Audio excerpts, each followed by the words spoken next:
Food scraps can help grow plants or power homes, but unfortunately, it is a valuable natural resource that often still gets sent to landfills. Cities and towns have provided organic carts known as green bins to households to help divert organic waste.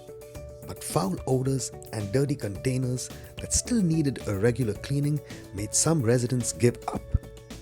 To avoid the extra work, people started throwing food waste in their garbage or recycling bins.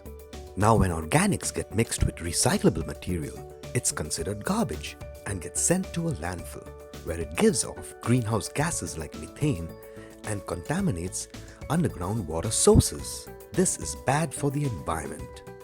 BagEZ trash bag holders solve this problem by turning any plastic or compostable bag into a hanging pocket for messy food, pet or diaper waste. Now anything that can get your trash can dirty goes into this hanging bag. It's that simple. And your bag? Well, it gets separated at the sorting facility and your food gets used as a resource. Our landfills have reached capacity levels sooner than expected. Please get involved.